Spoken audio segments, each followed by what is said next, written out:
What's up, guys? It's Junior from JNC. Who do we have here and what you did today? Yo, what's up, guys? It's me, Jib. I just got top 64 at the NAWCQ. I played Runick Live Twin Sprite. All right, let's go. Any shout outs? Yeah, definitely have a few shout outs. First of all, shout out to JNC and all of our sponsors.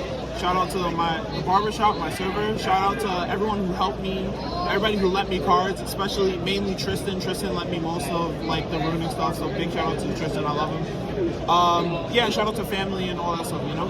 All right, appreciate it. All right, just the goo. All right, sure. So I played triple live twin Leela, triple live twin Kiss a Kill, and one Frost, and then 2 copies of Sunny Snitch. This was my live twin engine. So this is a little not unstandard. Like usually is one less Kiss a Kill, but I felt a need to max out on names because I felt like one of the issues with the deck was when you didn't draw a live twin card, and that's like how I felt about like all the different Runick variants. When you didn't draw the 3rd engine, like the deck was like really bad because like Runick Sprite by itself is like just not great. Man. So you really needed to draw the 3rd engine. Furhire has even less copies of starters. They only really have 6, like 3 Rex, 3 Fossil Dig. But yeah, so I can max out on these. And it also allowed me to not have to play a certain card in the extra deck that like a lot of people were playing, but I just really didn't want to play it. So this is it for the live twin part. All right. Sprite part, pretty standard. Triple blue, 1 jet, 1 red, 1 carrot, 1 starter. That's pretty standard. I know some people play multiple jets, multiple starters, and some people play smashers. Other than that, it's pretty standard. Yeah, shout out to Tristan for the ultis. So yeah, that's it for the sprites. Then for the Runicks, we have double fountain, standard is that 2, 3 copies of tip, 3 copies of flashing fire, 3 copies of freezing curse, 3 copies of destruction, 3 copies of slumber, and then 2 copies of dispelling. All of this is pretty standard except for the 2nd copy of dispelling. Usually it's only, I believe this is 17. I played 18. It was really good. Shout out to Vin's. This was Vin's idea. He told me I should probably play the extra Runick spell, and it was actually really crazy. This over Smiting Storm, because this card's effect is actually like really powerful. Being able to like rip cards is like really good. So like I use this card's actual effect a lot. Like it was pretty good. And how you feel like the 3 engines like worked out for you throughout the event? I felt like it was like really strong. I felt it was a lot better than the Furhire. I felt like when the Furhire deck like went off, it was like really good because like you guarantee draw 3 cards from Volgo, which gives you a higher chance of drawing another 3 cards from Fountain. But it's hard to get started in that deck because you have like such a little starter count, and the cards just aren't as good at breaking boards going second. So I didn't feel like it was worth playing. All right. Yeah, and then the last 5 cards in the deck are the non-engine. Standard is 2 copies of Evenly Matched. Usually it's 2 or 3 of this. This is like standard in all the like Runick decks for the most part. And then the tech for this weekend was main deck 3 copies of Nibiru. This card was insane. It was literally the best card in my deck. Whenever I drew this card against Cash, I felt like so far ahead. Like I played against 6 Cash this weekend. It was basically half of my rounds was Cash. And they always played into Nibiru game 1. And yeah, this card is insane. It just makes it so much easier to break boards going second. I feel like it's way better than Dark Ruler because Dark Ruler, yeah, you can like almost always hit them if they don't have like lands. But, like you can't really clear the boards effectively, but this like simplifies it. You just give them a big token, and then like I play like a cool card in the extra deck to help clear this and like do like cool stuff. Gotcha. So that was it for the main deck. Clean 40. Now for the extra deck. I love to see it. For the fusions, 2 copies of Coogan, 1 copy of Jerry. I didn't really summon this card too often. I think I summoned this card like twice the entire tournament, but you need it. Like when it comes up, it actually comes up and you need it. So yeah, this part of the deck was fine. For the XYZs, I played 2, 1 Gigantic Sprite, 1 Mannequin Cat. Standards, pretty standard at this point. This card was crazy. I summoned these cards like pretty much every game. Nico, shout out to him. He was right. You have to main deck this card. You can't like side it or like not play it. This card is crazy, especially for going second. Like you summon this before you make Gigantic. because like it just gives you an extra gigantic. Like so, like going second, you help push through boards because like you can usually get both twins out your deck. You summon one off this one first, and summon a second twin off this, and then like you can just full combo. You have like 2 extra bodies. So yeah, that's it for the XC's monsters, and then for the Link monsters, 2 copies of Kiss a Kill, 2 copies of Leela. That's standard.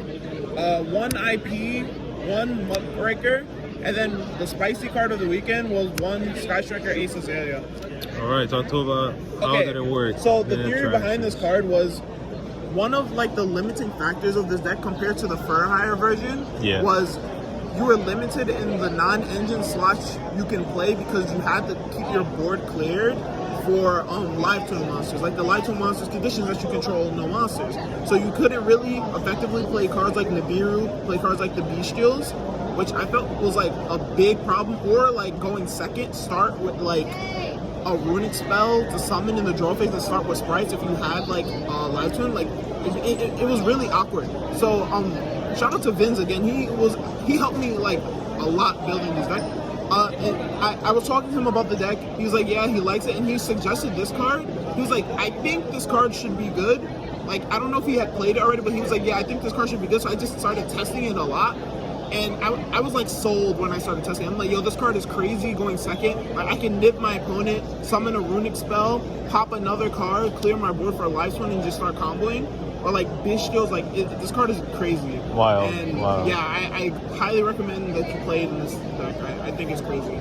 So that's it for the Link 2s. And for the rest of the Links, I played Sunny Snitch, Abomination, Griffin.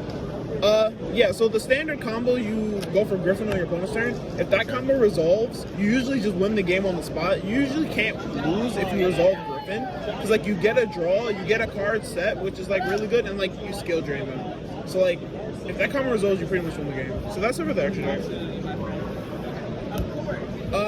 Then, for the side deck, I played 4 copies of the Bestials, 3 Magnum, 1 Drewsworm. This was mainly here for Despia, which I played no Despia. Despia was like nowhere. Yeah, so these cards never really went in. I sided them, like, usually my siding pattern, like going second in the mirror, or like going first in the mirror, is because I had to side out 5. I had to side out the 3 Nibs and the 2 Evenlies. I'd put in like 3 Ash and then 1 Druis, 1 Magna, because like going second, they're usually not going to gigantic lock themselves. So you're able to like resolve these, and these cards are kind of like broken in the mirror because like they're big and then they banish like the twins. So like, yeah, I sided them in sometimes in the mirror, but like for the main matchup they were there for, like I never saw that matchup. So yeah, it is what it is. 2 copies of Dark Ruler, basically there for siding patterns. I wanted to still play this card because I respected the mirror match. Like, when I was building the deck, I felt like, okay, if I'm playing Nib in the main deck and 1 less evenly, then, like, my mirror match is, like, probably really bad. So I had, like, 2 slots open in the side deck, so I was like, I'll play 2 copies of Dark Ruler for the mirror match. Which is, yeah, the card, like, performed with, like, I played against 2 mirrors. That's actually what knocked me out of top 64 was the mirror, because I Dark Rulered him, and then, like, I started comboing, like I was winning game 3, and then like he Book of Moon my Hugin in the EMZ, so he just like shut me down. Wow. So, but like Dark Ruler was crazy there. Like if he didn't have Book of Moon, like I just clear everything. So yeah, this card was pretty good for the mirror match. Another card, shout out to Ben and the European guys for coming up with this, was 3 copies of Mistaken Arrest. This was the go first card of choice. I took out Ancient Organism. I felt like the card was like super bad because like it just played into the cards that they were already siding in for you, like Evenly, Lightning Storm, Feather Dust, or Cosmics. Where this card is chainable, it completely doesn't affect you other than like Tip. But like that's like fine. That's like 1 card, and Tip has another effect, so like you can still like resolve it. And this card was crazy. This card literally won me 4 matches. Yeah, that card is like Max C, right? Yeah, no, it's Mistake. Oh, Mistake. Okay, yeah, Mistake. So like against like Cash, like you side this going first, you draw a bunch of cards on turn 1, you just set it, and then like they go like summon Fenrir, summon Unicorn, activate Pa, activate Terraforming, you Mistake and arrest them. Right. You can still draw cards, they're locked until your next turn, and then like you can like Griffin reset it. Like that was the broken card. Wow. So like against Cash, like they were basically under draw for like 4 turns. Which I thought was like insane. So this card was broken against Cash, it's broken against Vacant Soul, you sided in against Rika. It's good against like all the like weird decks. So like this card was insane. It was actually probably just the best card in my entire side deck. I believe. Alright, so 3 copies of Ash. This card is just there for like all the generic matchups. Is generically good for going first, so you can pretty much side it in going first in any matchup. And then it has its matchups where it's good going first or second, like Despia, Lab. Like, this card is just really good. It's generic. I liked it. I sided in a lot. It was pretty good.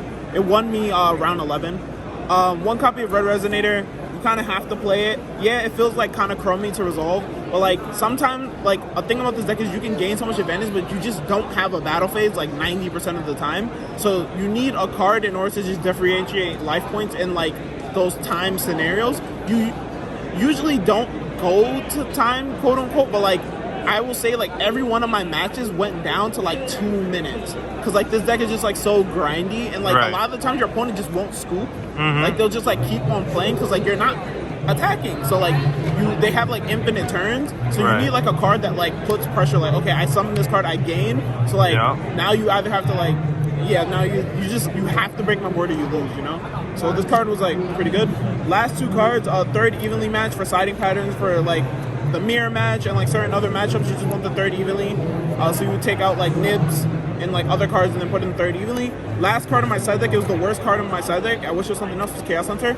So the idea behind this card was against Cash, what you would do is if they shifter you when you go first, you would go Mannequin Cat, summon this, summon back, no, so you go Mannequin Cat detach, summon back their shifter to their field, and then like Mannequin Cat target shifter, summon Chaos Hunter, and then you can still use your Runick spells, and like they're like, they can't banish, and so basically the shifter is dead.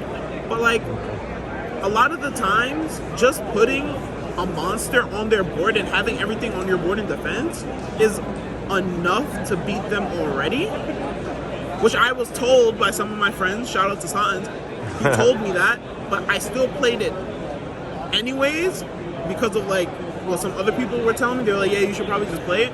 I never sided it in. I played against 6 Cash, and I just never sided this card. Like going first or second, like I just felt like it was a brick that like if I drew, I would feel bad, and I felt like I was never summoning this card over blue out my deck unless I already had everything. And yeah, so I this card was just like a blank. I had like a 14 card side deck. But yeah, that's the deck. Awesome. Well, thank you very much for that deck profile, and congrats again on that top 64. Yeah, 2 more shout outs. So shout out to the JNC Twitch channel, JNC Collectibles. Let's go. Check me out on Twitch, and then shout out to my personal Twitch, Jib_YGO. All right, so I'll probably be streaming tomorrow, just talking about the weekend and stuff. So facts. Let's go. We'll see you there. Yeah, for sure. Peace.